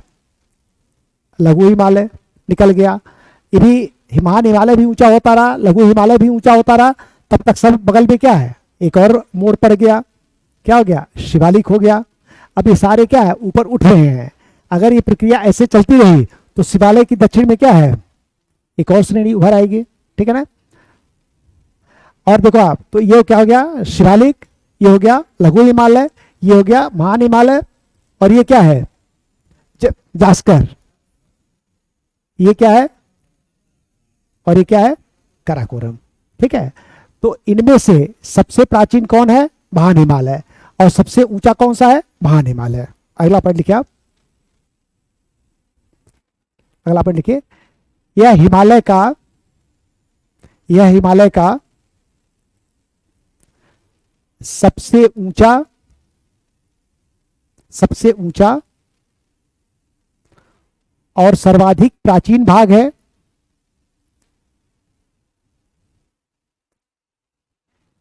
इसकी औसत ऊंचाई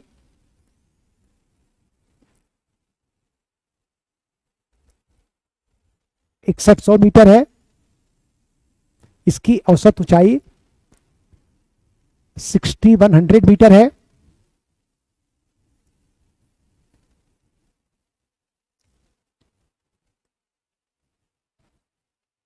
एक और पॉइंट डालो आप इसमें, एक और पॉइंट देखिए आप, माउंट एवरेस्ट,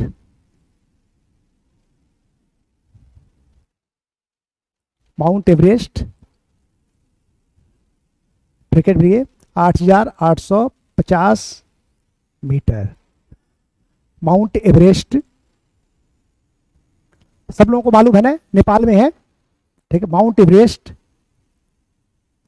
जो विश्व की सर्वोच्च चोटी है, जो विश्व की सर्वोच्च चोटी है, नेपाल में महान हिमालय पर अवस्थित है। नेपाल में महान हिमालय पर अवस्थित है।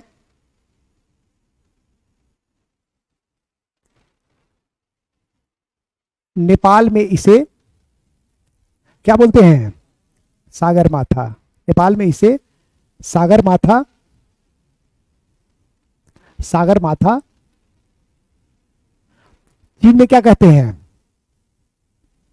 चीन में या तिब्बत में सागर माथा, तथा तिब्बत में, तिब्बत में चोमलंगमा,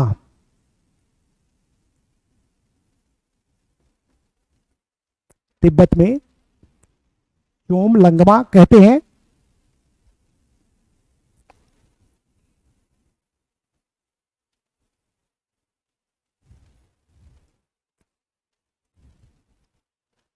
एक और पॉइंट डाल के लिखो आप, देखिए कंचनजंगा, कंचनजंगा किस राज्य में है? सिक्किम, सिक्किम। नंदा देवी कहां पे है? उत्तराखंड।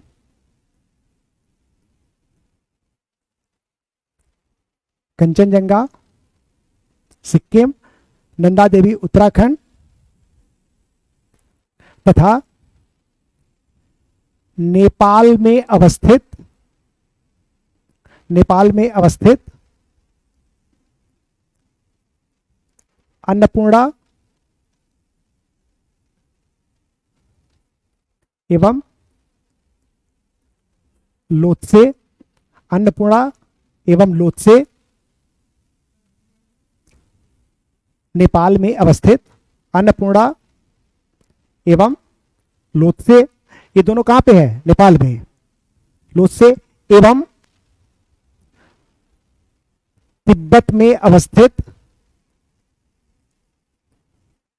नामचा बरवा, तिब्बत में अवस्थित नामचा बरवा महान हिमालय की अन्य प्रमुख चोटियां हैं। महान हिमालय की अन्य प्रमुख चोटियां हैं।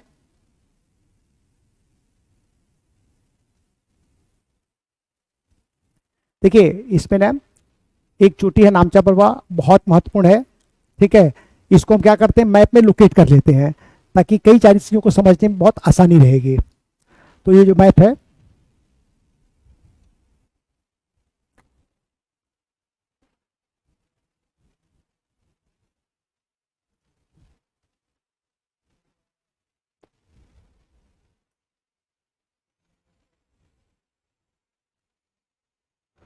देखो आप बहुत जगह लिखा रहता है कि ये असम में है, अरुणाचल प्रदेश में है, बिल्कुल गलत। ये कहाँ पे है? तिब्बत में है। और तिब्बत किसका भाग है? चीन का भाग है। तो ये कहाँ पे है? चीन में है। नामचा बरवा, ये लोकेट कर लो आप। ये क्यों महत्वपूर्ण है? क्योंकि यहीं पे हिमालय ने क्या है? यू आकार का मोड़ लिया हुआ है, ठीक है। तो इसलिए भी कई बार नामचा बरवा हम लोग लिखेंगे भी।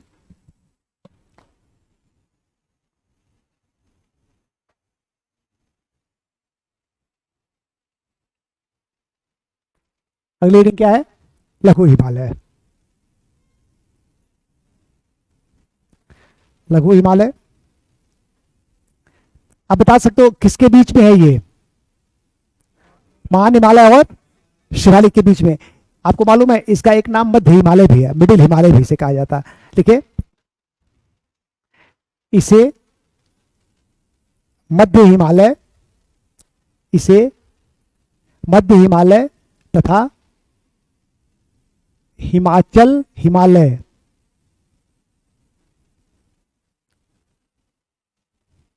इसे मध्य हिमालय तथा हिमाचल हिमालय भी कहते हैं। मध्य हिमालय तथा हिमाचल हिमालय भी कहते हैं। यह महान हिमालय के दक्षिण में लगभग उसी के समानांतर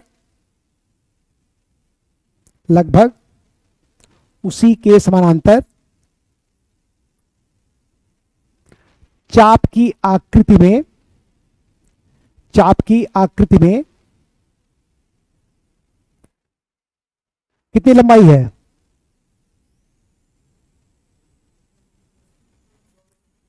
महान हिमालय 2400, यही क्या है 2400, उसी के क्या लिखा आपने?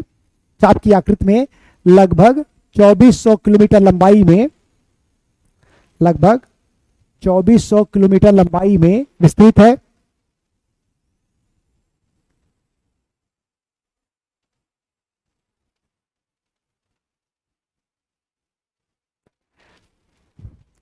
एक पॉइंट लिख लीजिए, औसत ऊंचाई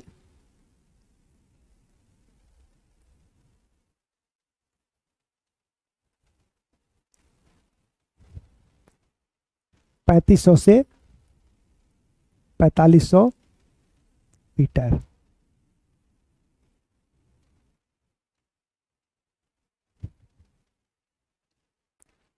एक और पॉइंट लिखो आप, देखिए आप, लघु हिमालय को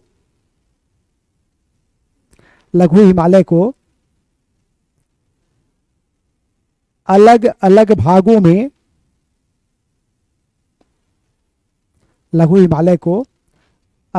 भागों में अलग अलग नामों से जाना जाता है। जैसे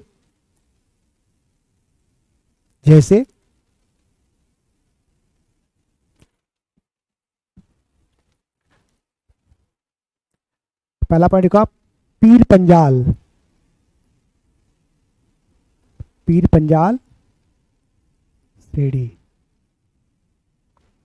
पीर पंजाल, इसका कहां पे नाम है? ये जम्मू कश्मीर और लद्दाख, ठीक है, जम्मू कश्मीर और लद्दाख, वहां पे लघु हिमालय नहीं बोलते हैं, क्या बोलते हैं? पीर पंजाल। पीर पंजाल श्रेणी, जम्मू कश्मीर और लद्दाख। हिमाचल प्रदेश में क्या बोलते हैं इसे? हिमाचल प्रदेश में बोलते हैं धौलाधर श्रेणी। बहुत बार पूछा है कि धौलाधर श्रेणी किस राज्य में है, कौन सा राज्य होगा? हिमाचल प्रदेश।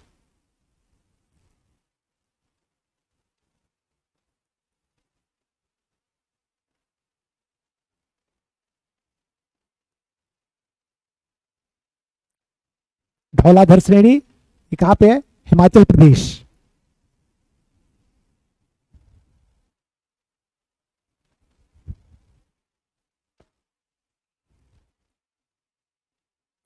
महाभारत लेक,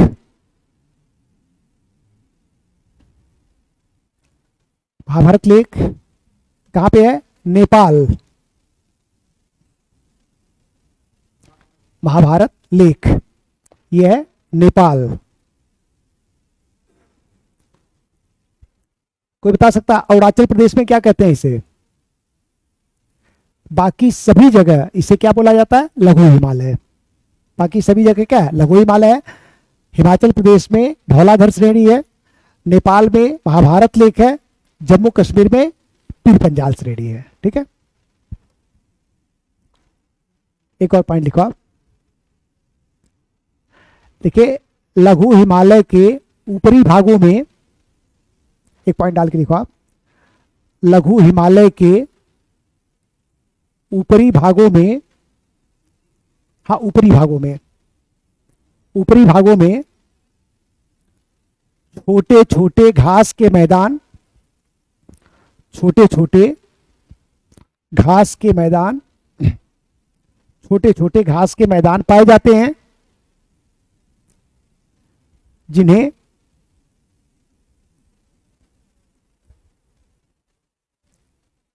अल्पाइन चरागाह जिन्हें अल्पाइन चरागाह अल्पाइन चरागाह कहते हैं, इन्हें जम्मू और कश्मीर में इन्हें किन्हें अल्पाइन चरागाह को इन्हें जम्मू और कश्मीर में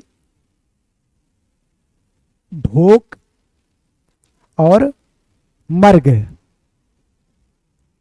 इन्हें जम्मू और कश्मीर में ढोक और मर्ग, मर्ग के बगल में लिखो आप गुलमर्ग, सोनमर्ग आदि।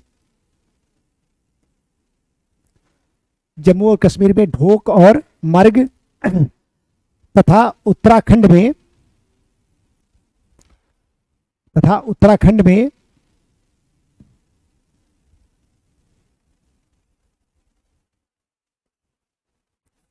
बुग्याल और पयार। उत्तराखंड में बुग्याल और पयार, किसको बोल रहे हैं? ये चरागाह का, जो घास का मैदान है जहां पे पशु चराए जाते हैं, ठीक है ना, बुग्याल और पयार कहते हैं। पयार जम्मू कश्मीर में नाम है। ढोक बहुत कम बोला जाता है, ज्यादातर क्या बोलते हैं? मर्ग। और उत्तराखंड में बोलते हैं बुग्याल और पयार। एक जवाब शिवालिक श्रेणी।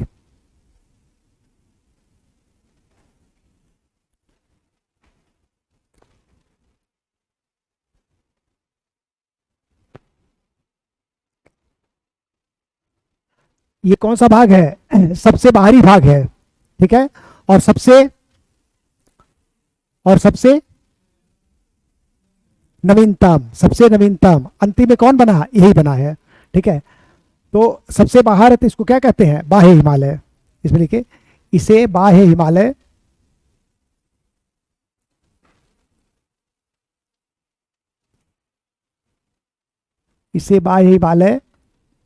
आउटर हिमालय।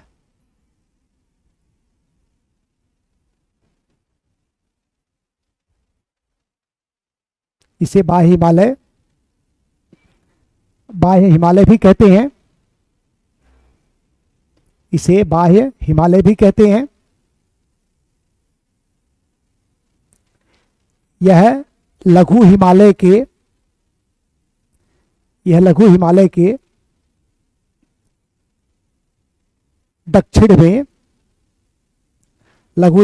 दक्षिण में लगभग उसी के समानांतर चाप की आकृति में लगभग 2400 किलोमीटर लंबाई में विस्तृत है।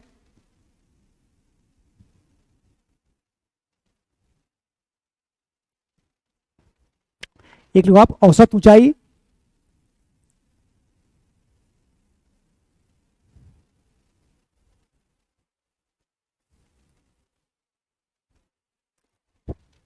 सात सौ पचास से 1500 मीटर। बहुत नीचा है, ये बहुत नीचे है, अभी बन ही रहा है। एक और पॉइंट लिखो आप, एक और पॉइंट देखिए, यह हिमालय का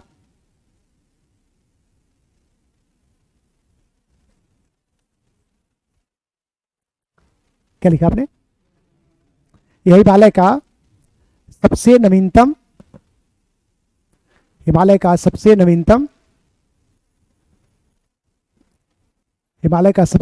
भाग है। इसे अलग अलग नामों से जाना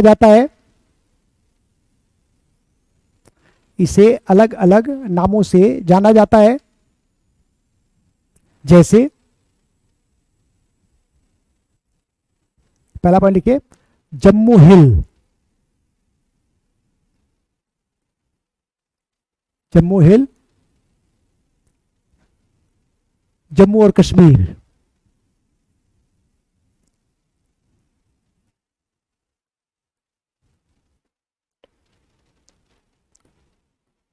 डुंडवा श्रेणी, डुंडवा श्रेणी, हाँ डुंडवा श्रेणी, उत्तराखंड,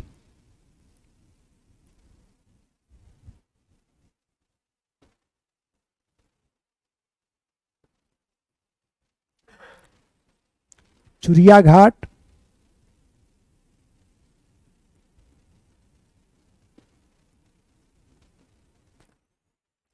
चुरिया घाट और मुरिया घाट, चुरिया घाट और मुरिया घाट, मुरिया घाट, नेपाल,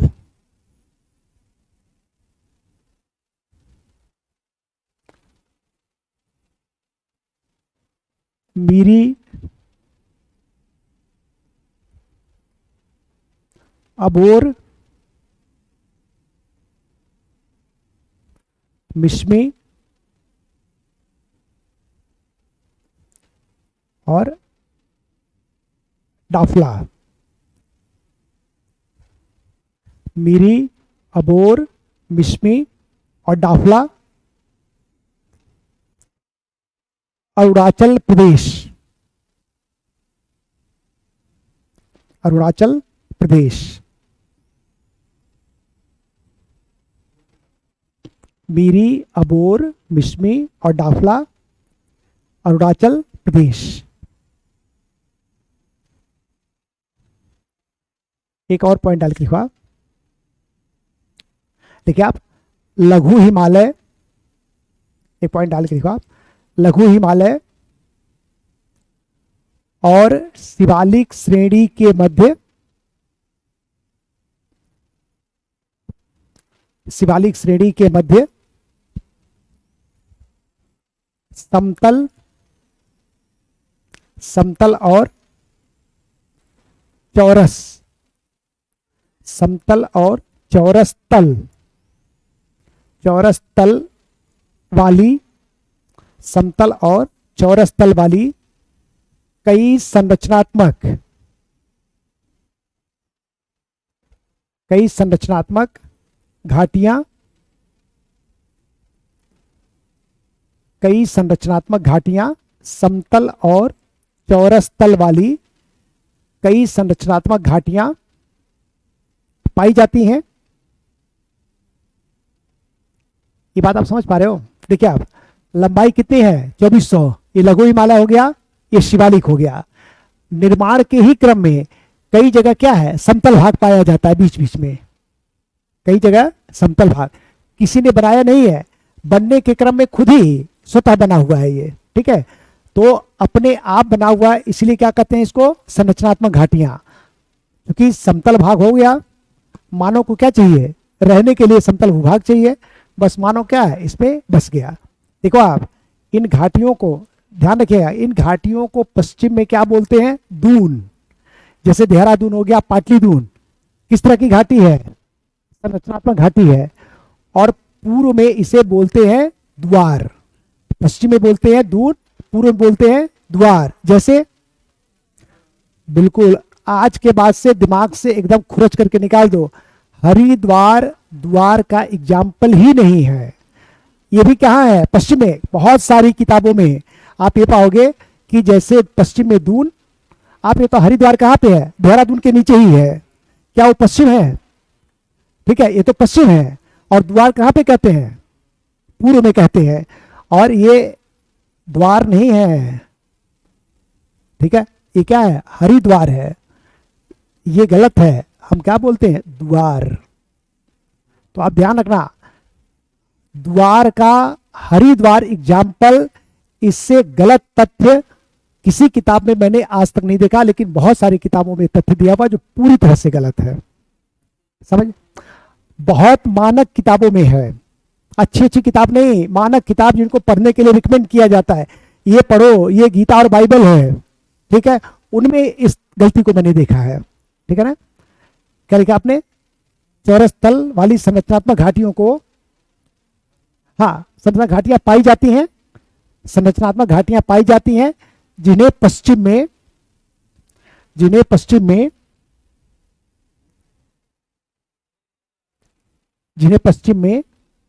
दून, संरचनात्मक घाटियां पाई जाती हैं जिन्हें पश्चिम में दून, इसमें लिख लो आप, जैसे देहरादून,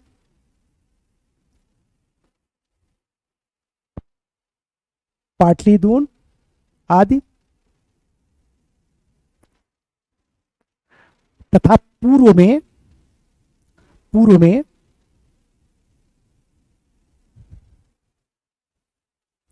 द्वार,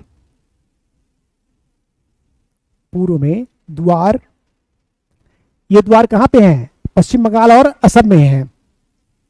पूर्व में द्वार कहते हैं, पूर्व में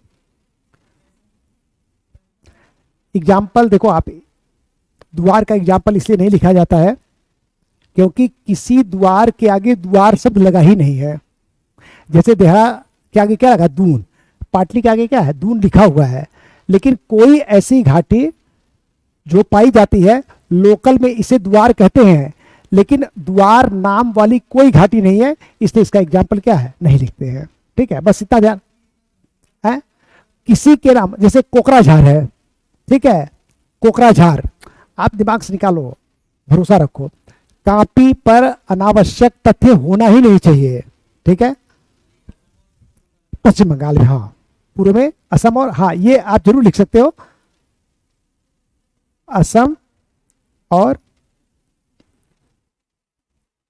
पश्चिम बंगाल में। और एग्जाम्पल लिखने के तौर पे लोगों ने क्या लिख दिया? हरिद्वार। इसीलिए एग्जाम्पल लिखने के क्रम में क्या लिख दिया? हरिद्वार। और हरिद्वार लिख करके क्या कर दिया? अर्थ का अनर्थ कर दिया। कितने बच्चे बताइए द्वार का एग्जाम्पल हरिद्वार बोलते हैं? ये भी द्वार नहीं है, कोट द्वार, हरिद्वार, ये बिल्कुल द्वार का एग्जाम्पल नहीं है। ठीक है, नहीं है, नहीं है, नहीं है। दुनिया के किसी कोर्ट में कहोगे आपका मुकदमा मैं लड़ूंगा। ठीक है, द्वार कहते हैं, एक डालो आप, ट्रांस हिमालय। ट्रांस हिमालय करेंगे कल, हेडिंग डाल दो आप, ट्रांस हिमालय। ठीक है, लिखेंगे इसको हम लोग कल। हाँ बोलो, कल बेटा, कल बताऊंगा वैली क्या है। ठीक है, देखो आप एक्चुअल में जहां पे देखो, एक तो इन पर्वतों के निर्माण के क्रम में घाटियां बन जाती हैं, और एक घाटी बनती है, नदियां ला करके वहां पे सेडिमेंट क्या डाल करके बराबर कर देती हैं। तो कश्मीर घाटी इसी तरह की एक घाटी है, जो किसके मध्य है? महान हिमालय और लघु हिमालय के मध्य एक घाटी है, जिसको हम क्या कहते हैं? कश्मीर घाटी। कल लिखवाएंगे भी कश्मीर घाटी को। देखो आप एक्चुअल में ना, मुझे सूचना आ गई, ऑफिस से बुला रहे। ठीक है, ये सारे सवाल रखे रहना, कल पहले इसका जवाब दूंगा, उसके बाद आगे पढ़ाएंगे। ठीक है, किसी तरह की कोई क्वेरीज है, क्वेरीज लेकर के आना, पढ़ाई, और इसको रिवाइज करते रहना। मूल समय में रिवाइज नहीं करना है, लंच करते वक्त, डिनर करते वक्त कॉपी खोल करके पढ़ लो। मूल समय में अन्य चीजें पढ़ते रहो, आसानी से आपका हो जाएगा ये। ठीक है।